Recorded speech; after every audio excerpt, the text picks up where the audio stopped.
وہ بہت حساس اور سمجھدار تھا۔ اس نے کبھی اپنے حسب نسب پر گھمنڈ نہیں کیا تھا۔ گو وہ سوٹی بوٹی رہتا تھا، مگر بہت قیمتی لباس، بہت قیمتی چیزیں کبھی بھی اس کا اولین انتخاب نہیں رہی تھی۔ مسز یاور جانتی تھی وہ انسانوں کی برابری کا قائل ہے، ایک ہمدرد انسان ہے۔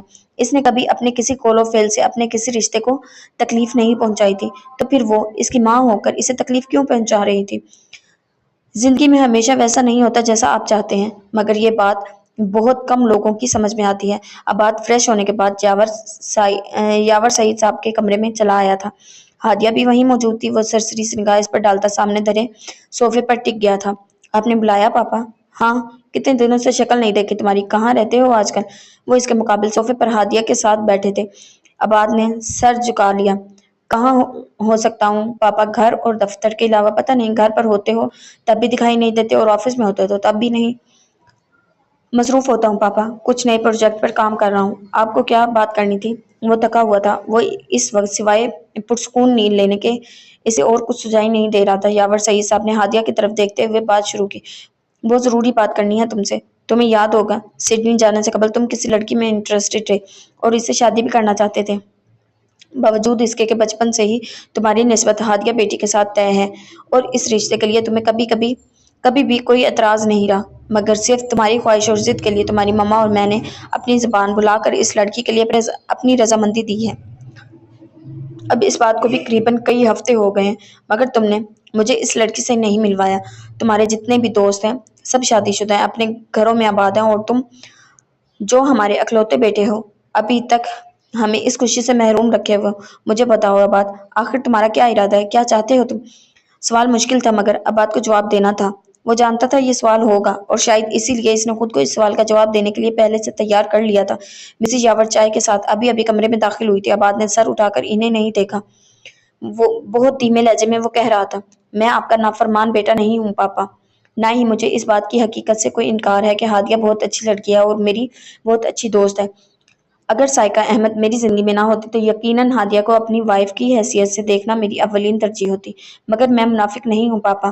میں جانتا ہوں کہ پہلے کی طرح ہادیہ کو خوش رکھنا اور ایک بیوی کی حیثیت سے اپنی زندگی میں مقام دینا اب میرے لیے مشکل ہے، اسی لیے میں اس شادی سے بھاگ رہا ہوں۔ میں نہیں چاہتا کہ جس لڑکی کو میں نے ہمیشہ محبتوں اور خوشیوں کے خواب دکھائے ہوں وہ اب میرے ہاتھوں میرے ساتھ رہ کر کوئی دکھ اٹھائے۔ ایک ہی بار مرنے اور پل پل مرنے میں بہت فرق ہوتا ہے پاپا۔ میں اس لڑکی کو پل پل مرتے نہیں دیکھ سکتا، اسی لیے میں چاہتا ہوں آپ اس کی شادی کسی بہت اچھے سے لڑکے سے کر دیں جو اس کے صحیح معنوں میں قدر کر سکے۔ جہاں تک آپ کی خوشیوں کا سوال ہے تو میرا وعدہ ہے بہت جلد میں شادی کر لوں گا کسی بھی لڑکی سے، چاہے وہ مجھے ناپسند ہی کیوں نہ ہو، مگر وہ ہادیہ کبھی نہیں ہو سکتی۔ دو ٹوک لہجے میں اپنی بات مکمل کرنے کے بعد وہ وہاں ٹھہرا نہیں تھا۔ پیچھے ہادیہ برف جیسی ہو گئی تھی۔ یہ کیا کہہ کر گیا تھا وہ؟ یاور صاحب اب اپنی مسز سے کہہ رہے تھے، یہ لڑکا دن بدن میری سمجھ سے باہر ہوتا جا رہا ہے۔ میں اپنی بھائی کے سامنے شرمندہ نہیں ہو سکتا۔ آسیہ، اسے سمجھا دو، اس کی شادی ہوگی تو ہادیہ بیٹی سے، وگرنہ کسی سے نہیں۔ تو وہ کب چاہتا ہے کسی سے شادی کرنا؟ پچھلے 1 ماہ سے بہت بدل کر رہ گیا ہے میرا بیٹا۔ زبان رشتوں سے زیادہ اہم نہیں ہوتی یاور، اور وہ بندھن جو زندگی بھر کا بندھن ہے، وہ 2 دلوں کے ملاپ اور خوشیوں کا بندھن ہے، وہ کبھی زور زبردستی سے پائیدار نہیں ہو سکتا۔ آج ہم اگر زبردستی بات کو منا کر ہادیہ سے اس کی شادی کروا بھی دیتے ہیں تو اس بات کی کیا گارنٹی ہے کہ شادی کے بعد دونوں میں کوئی کلیش نہیں ہوگا؟ خدا نہ کرے زبردستی سے بنے اس تعلق کے بعد دونوں میں علیحدگی ہو جاتی ہے تو کیا تب آپ اپنے بھائی سے نظر ملا سکیں گے؟ نہیں، ہمارا ایک ہی بیٹا ہے یاور، میں نہیں چاہتی کہ وہ ہمارے کسی غلط فیصلے یا ضد کی بین چڑھے، اسی لیے میں اب اسے کسی غلط بات پر مجبور نہیں کروں گی۔ یہ کیا کہہ رہی ہو تم؟ تمہارا دماغ تو ٹھیک ہے۔ ہادیہ اباد کو پسند کرتی ہے، مگر اباد اب ہادیہ کو پسند نہیں کرتا، اور یہ کوئی اتنی بڑی بات نہیں ہے کہ جسے انا کا مسئلہ بنا لیا جائے۔ وقت کے ساتھ ساتھ انسان کی پسند ناپسند بدلتی رہتی ہے۔ ہادیہ اچھی لڑکی ہے، میں کبھی بھی نہیں چاہوں گی کہ یہ اس شخص کی زندگی کا حصہ بنے جو اسے پسند نہ کرتا ہو۔ مسز یاور کے الفاظ کسی برچی کی طرح ہادیہ کے دل پر لگے تھے۔ تبھی شدید ہرٹ ہو کر وہ اٹھی تھی اور 1 منٹ سے پہلے کمرے سے نکل گئی تھی۔ دس از ٹو مچ آسیہ، ذرا سوچو، اگر ہادیہ کی جگہ تمہاری اپنی بیٹی ہوتی جس کی نسبت سالوں کسی شخص کے ساتھ طے رہنے کے بعد یوں ڈسٹرب ہو جاتی تو کیا تب بھی تم یہی کہتی؟ ہاں، کیونکہ میں ان ماؤں میں سے نہیں ہوں جو اولاد کی دشمن ہوتی ہیں، جھوٹی انا، جھوٹے حسب نسب کی خاطر اپنے جگر کے ٹکڑوں کو سولی چڑھا دیتی ہیں۔ میں اپنے بیٹے کو بہت اچھی طرح جانتی ہوں۔ اگر اس نے ہادیہ سے شادی نہ کرنے کا فیصلہ کر لیا ہے تو وہ کبھی بھی اس تعلق کو خوش اسلوبی سے نبھا نہیں سکے گا، جبکہ ہادیہ زیادہ دن یہ برداشت نہیں کر سکے گی اور بالآخر اس شادی کا اختتام طلاق پر ہوگا۔ میں یہ نہیں چاہتی یاور، میری جگہ کوئی بھی ماں اپنی بیٹی کے لیے ایسا نہیں چاہے گی۔ مسز یاور کے مضبوط لہجے میں لچک ناپید تھی۔ یاور سعید صاحب پریشان ہو کر رہ گئے تھے۔ میرا بیٹا بہت پریشان ہے یاور، جو ظلم ہم اس کے ساتھ کر چکے ہیں، اب اس کے بعد مجھ میں مزید کسی اور فریب کی ہمت نہیں ہے۔ اس کی آنکھوں کی ویرانی اور لبوں کی چپ مجھے اندر سے کاٹ رہی ہے۔ کوئی گلہ نہیں کیا میرے بیٹے نے مجھ سے، کوئی لعنت ملامت نہیں کی، مگر پھر بھی وہ سامنے آتا ہے تو میں اسے نظر ملانے کے قابل نہیں رہتی۔ وہ پشیمان تھی۔ یاور صاحب از حد پریشانی کا شکار سگار جلا کر اسٹڈی میں چلے گئے تھے۔ حویلی میں بڑے ملک کی طبیعت پچھلے روز سے زیادہ خراب ہو گئی تھی، لہٰذا اس روز اپنے بھائیوں کی غیر موجودگی میں اس نے اپنی بڑی بھابھی کے سامنے انہیں ایان احمد سے اپنے نکاح کی بابت سب سچ بتا دیا تھا۔ بڑے ملک کے لیے یہ بات کسی شوق سے کم نہیں تھی، مگر جس حالت اور کیفیت میں وہ گرفتار تھے اس میں ایان جیسے چھوٹے کمین کو اتنی بڑی جسارت کی سزا دینا ان کے اختیار میں نہیں رہا تھا، لہٰذا مجبوراً انہیں یہ بات اپنے بیٹوں کے سامنے رکھنی پڑی۔ بقول ان کی زندگی کا چراغ کسی بھی لمحے گل ہو سکتا تھا۔ وہ نہیں چاہتے تھے کہ ان کی موت کے بعد علیزہ کسی مشکل کا سامنا کرے، مگر ان کی خواہش پوری نہیں ہو سکی۔ اس شوق کے اگلے 2 روز بعد ان کی رحلت ہو گئی تھی، اور ان کی رحلت کے بعد حویلی میں سب سے پہلے جس مسئلے کا سر اٹھایا تھا وہ علیزہ کی طلاق کا تھا، مگر علیزہ کسی طور طلاق کے حق میں نہیں تھی۔ باپ کی وصیت کے مطابق زمین جائیداد کا جو حصہ اسے ملنا تھا، اس کے بھائی کسی طور وہ حصہ کسی کو دینے کے لیے تیار نہیں تھے۔ ان کی خواہش تھی کہ علیزہ ایان احمد سے طلاق کے بعد حویلی میں رہ کر تمام معاملات اور امور سنبھالے، مگر وہ جانتی تھی کہ یہ معاملات اور امور سنبھالنا حقیقت میں کس اذیت کا نام ہوگا۔ تبھی اس نے اپنے بھائیوں کی خواہش پر سر جھکانے سے انحراف کیا تھا، جس کی پاداش میں اسے اپنے بھائیوں کی سخت وحشت اور تاؤ کا سامنا کرنا پڑا۔ باپ کے ہوتے ہوئے وہ بھائی جو اس کے لیے جان دیتے تھے، اب وہی اس کی جان لینے کے در پہ ہو گئے، لہٰذا بہت سوچ بچار کے بعد اسے اپنا حصہ اپنے بھائیوں پر قربان کر کے چپ چاپ کراچی آنا پڑا۔ آمنہ کی شادی ہو چکی تھی، مگر اس کی ماں اب بے سکون ہو گئی تھی۔ بیٹی کے چہرے پر چھائی زردی اور دن بدن ہڈیوں میں ڈھلتے وجود نے ایک عجیب سے احساس سے پشیمانی میں مبتلا کر دیا تھا انہیں۔ علیزہ کے پاس انہی کے گھر کا ایڈریس تھا۔ کویت روانگی سے قبل اسے رہا کرتے ہوئے ایان نے اسے کراچی میں انہی کے گھر کا ایڈریس دیا تھا۔ تبھی سخت خواری کے بعد وہ سیدھی وہیں چلی آئی تھی۔ دروازہ آمنہ کی ماں نے کھولا تھا۔ السلام علیکم۔ وعلیکم السلام۔ کون؟ جی میرا نام علیزہ ہے۔ میرے شوہر ایان احمد نے کچھ روز قبل بیرون ملک جاتے ہوئے مجھے یہاں کا پتہ دیا تھا تاکہ میں ضرورت پڑنے پر اس گھر والوں سے رابطہ کر لوں۔ اچھا آؤ اندر آؤ۔ کچھ پل سوچ بچار کے بعد انہوں نے دروازہ وا کر دیا تھا۔ کہاں سے آئی ہو؟ جی گاؤں سے۔ ایان 2 ماہ قبل یہاں آیا تھا، اپنے گھر والوں کے لیے کچھ پیسے اور اپنا رابطہ نمبر دے کر گیا تھا، مگر مجھے اور میری بیٹی کو اس کے گھر والوں کا کچھ نہیں پتا کہ وہ کہاں گئے ہیں۔ اصل میں ان کی جو لڑکی ہے سائقہ، اس سے میری بیٹی کی دوستی تھی۔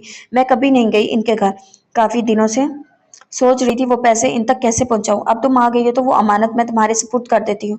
دل پر بوجھ محسوس ہوتا ہے۔ علیزہ کو صحن میں چارپائی پر بٹھانے کے بعد بولتے ہوئے وہ اندر کمرے میں چلی گئی تھی۔ قریباً 5 منٹ کے بعد دوبارہ آئیں تو ان کے ہاتھ میں سفید لفافہ تھا۔ یہ لو تمہاری امانت، میری بیٹی کی شادی ہو گئی ہے، اس کا اب سائقہ اور اس کے گھر والوں سے کوئی رابطہ نہیں۔ تم بیٹھو، میں شربت لاتی ہوں تمہارے لیے۔ علیزہ پریشان سی لفافے کو الٹ پلٹ کر دیکھ رہی تھی۔ جب وہ شربت کا گلاس لیے دوبارہ چلی آئی۔ ہم غریب ضرور ہیں بیٹی، مگر بے ایمان نہیں ہیں۔ گن لو، پورے 25,000 ہیں۔ جی شکریہ، مگر مجھے ان لوگوں سے ملنا تھا۔ بھئی اب اس کے لیے تو میں کچھ نہیں کر سکتی، یہ کوشش تو تمہیں خود ہی کرنی ہوگی۔ بالکل صاف جواب دے دیا تھا انہوں نے۔ علیزہ از حد پریشانی میں شربت کا گلاس خالی کر کے انہیں تماتی اٹھ کھڑی ہوئی تھی۔ بہت شکریہ، خدا حافظ۔ اتنے بڑے شہر میں جہاں کوئی اس کا آشنا بھی نہیں تھا، کسی کو ڈھونڈنا جوئے شہر لانے کے مترادف ہی تھا اس کے لیے، جبکہ وہ اپنے پیچھے تمام کشتیاں بھی جلا آئی تھی۔ آمنہ کے گھر سے نکلنے کے بعد پریشانی ہی پریشانی تھی۔ کراچی جیسے غیر محفوظ شہر میں 25,000 کی خطیر رقم کے ساتھ وہ تنہا کسی بھی مصیبت کی بھینٹ چڑھ سکتی تھی، مگر سامنے نہ کوئی راستہ تھا نہ منزل۔ وہ گاؤں سے اپنے سسرال کی تلاش میں روانہ ہوئی تھی، مگر وقت نے اس کی پیشانی پر دربدری تحریر کر دی تھی۔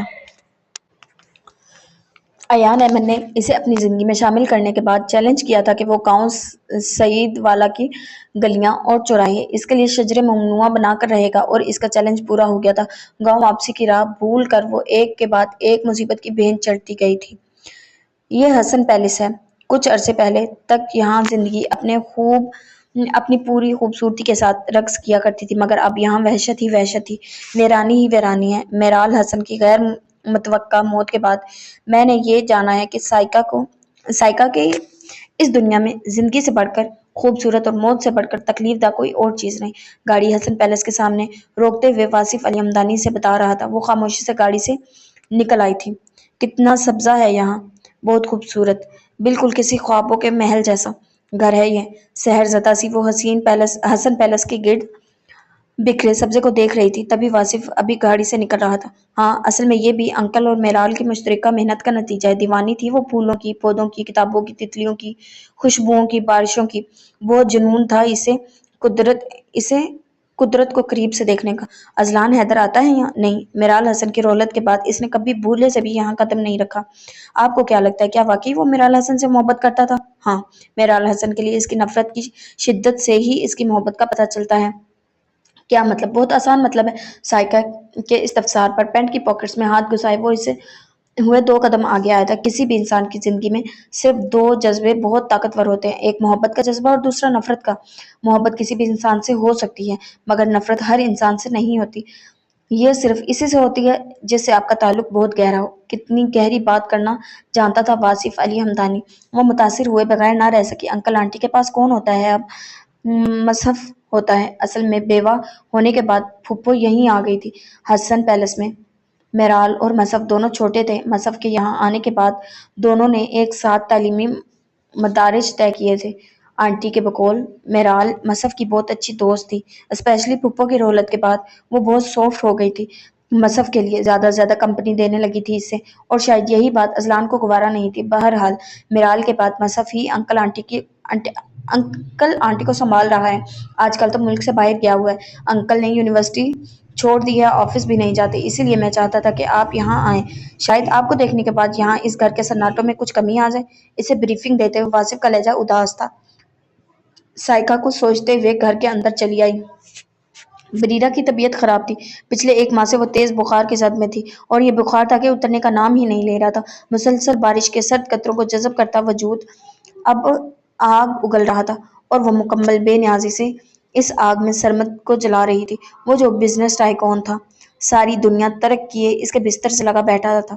بریرہ نے ایک بار اسے دیوانگی سے منع کیا تھا۔ جواب میں اس نے کہا تھا، میری دنیا تم ہو بریرہ، اگر تم اس دنیا میں نہیں ہو تو میرے لیے اس کائنات کی ہر شے بیکار ہے۔ کیسا بزنس، کیسی دولت، کیسا مقام و مرتبہ؟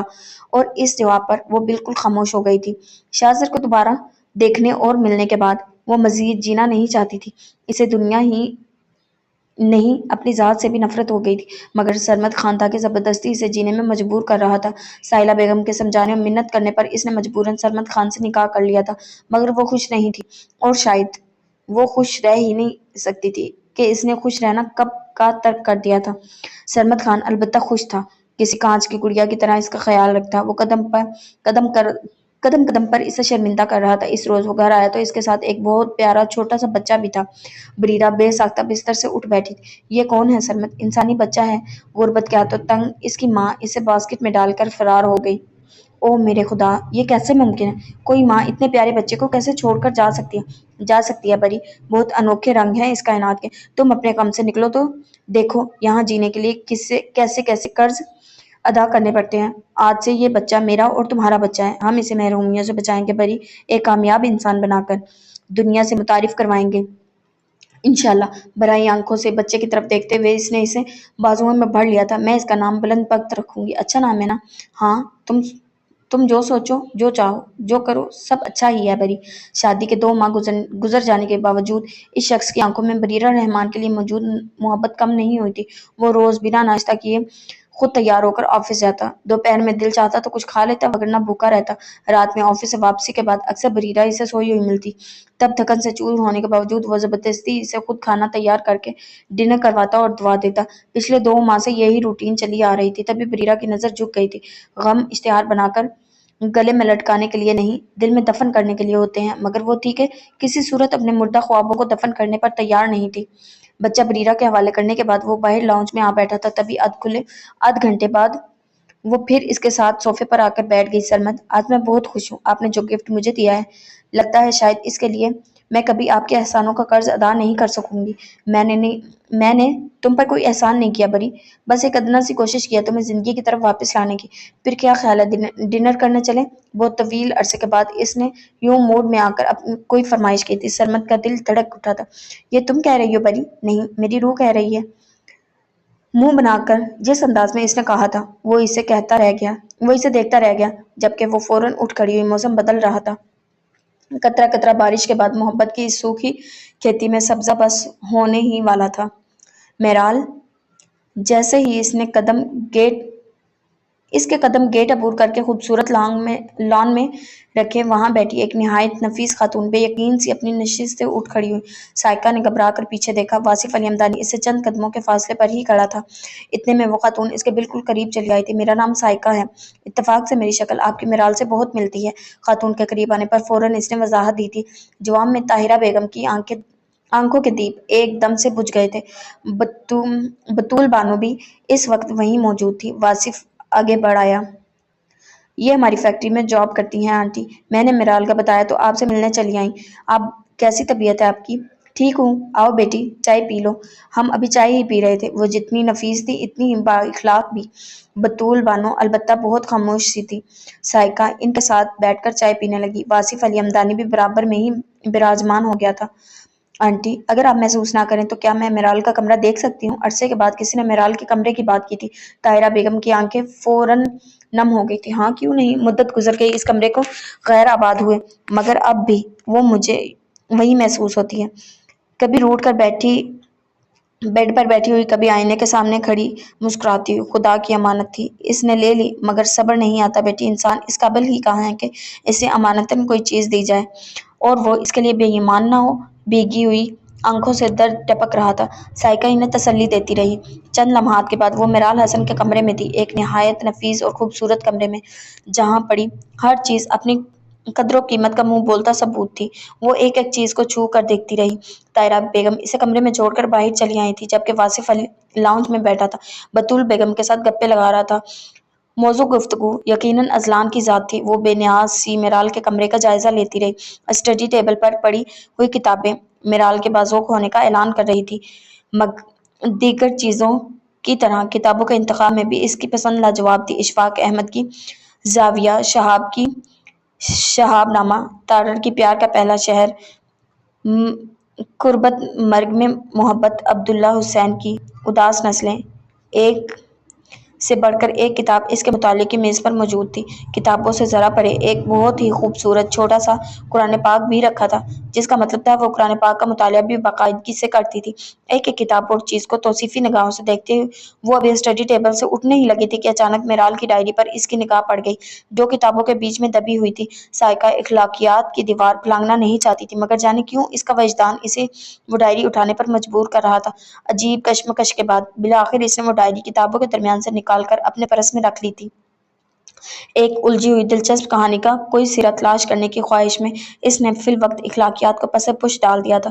شام میں مغرب سے پہلے اس کی ہسن پیلس سے واپسی ہوئی تھی، تاہم طاہرہ بیگم نے اسے روز وہاں آنے کا حکم جاری کر دیا تھا۔ ہادیہ نے سڈنی واپس جانے کا فیصلہ کر لیا تھا۔ عباد کو پتہ چلا تو آفس سے واپسی کے بعد وہ سیدھا اس کے کمرے میں چلا آیا۔ وہ اپنی پیکنگ کر رہی تھی۔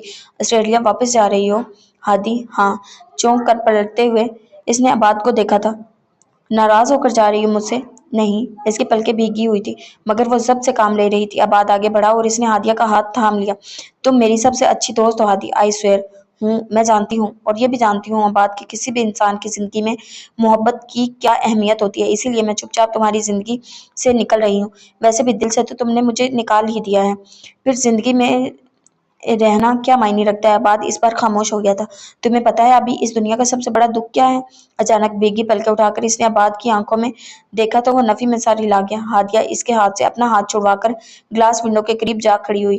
اس دنیا کا سب سے بڑا دکھ کھو دینا ہے۔ انسان چاہے محبت کو کھوئے یا پھر زندگی کو، اپنے رب کی قربت کو کھوئے یا پھر جان سے پیارے رشتوں کو، کچھ بھی کھو دینے سے بڑھ کر اذیت ناک یہاں کچھ نہیں ہے۔ I am sorry Hadi, I am really very sorry. نہیں، پلیز سوری مت کہو، یہ سب تو تقدیر کے کھیل ہیں آبی، وہ جسے چاہے نواز دے، جس سے چاہے چھین لے۔ انسان تو کھلونا ہے تقدیر کے ہاتھوں میں۔ تمہیں پتا ہے چند روز پہلے تک مجھے لگتا تھا اگر تم مجھے نہیں ملی تو میں مر جاؤں گی، مگر اب مجھے لگتا ہے کہ اگر میں نے تمہیں پا لینے کے بعد کھو دیا تو میں زندہ نہیں رہوں گی۔ تم مجھے اچھے لفظوں میں یاد رکھو ابھی، میرے لیے یہی بہت ہے۔ کتنی جلدی شکست تسلیم کر لی تھی اس لڑکی نے، جو جانے ابھی کتنی زندگیوں کو الٹنے پلٹنے کا ارادہ رکھتی تھی۔ اباد ایک بار پھر جواب میں کچھ بھی نہیں کہہ سکا تھا۔ ہادیہ نے اس بار مسکرا کر اسے دیکھا اور پھر اپنے آنسو چھپاتے ہوئے کمرے سے باہر نکل گئی۔ رات آدھی سے زیادہ ڈھل چکی تھی جب اس کے گھر واپسی ہوئی تھی۔ گرج چمک کے ساتھ تیز بارش نے سڑکوں پر خاصا پانی جمع کر دیا تھا۔ اس کے باوجود وہ نشے میں دھت خود ڈرائیو کر کے گھر پہنچا تھا۔ گوری ابھی تہجد کی نماز سے فارغ ہو کر اس کی سلامتی اور ہدایت کی دعا مانگتی اس کے انتظار کر رہی تھی۔ گیٹ کے اس پار جیسے ہی ہارن بجا، وہ بیڈ سے اٹھ کر تیزی سے ٹیرس کی طرف لپکی۔ چوکیدار گیٹ کھول رہا تھا۔ وہ ایک نظر عدنان کی گاڑی پر ڈالتی واپس پلٹ گئی۔ آج زاویہ کی سالگرہ تھی اور اس کے تمام دوستوں نے اسے خوب موج مستی کے ساتھ سیلیبریٹ کیا تھا۔ عدنان گاڑی پارک کرنے کے بعد کمرے میں آیا تو اس کا سر نشے کی شدت سے گھوم رہا تھا۔ کمرے میں داخل ہوتے وقت اسے زور کی ٹوکر لگی تھی۔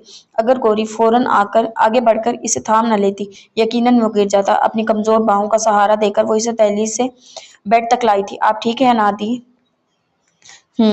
پلکیں مونڈے وہ فوراً بیڈ پر ڈھہ گیا تھا۔ گوری نے اس کی شرٹ کے بٹن کھولے۔ آرام دہ تکیے پر اس کا سر رکھنے کے بعد وہ اس کے پاؤں کی طرف بڑھی تھی اور پھر اس کے دونوں پاؤں اٹھا کر اپنی گود میں رکھتے ہوئے اس نے انہیں جوتوں کی قید سے آزاد کر دیا تھا۔ اتنے خراب موسم میں اتنی دیر تک گھر سے باہر رہنا مناسب نہیں ہوتا۔ میں ایسا ہی ہوں، میرے لیے کچھ بھی مناسب غیر مناسب نہیں ہے۔ تو غلط بات ہے نا؟ کتنے خراب حالات ہیں آج کل۔ معمولی سے موبائل اور گاڑی کے لیے لوگ پل میں کسی کی بھی جان لے لیتے ہیں۔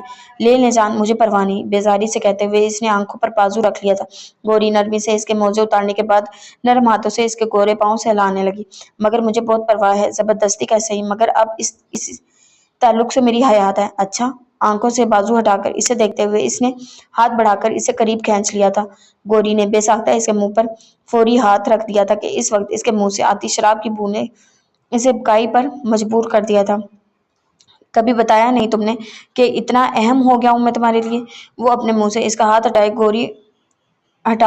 ہٹا رہا تھا۔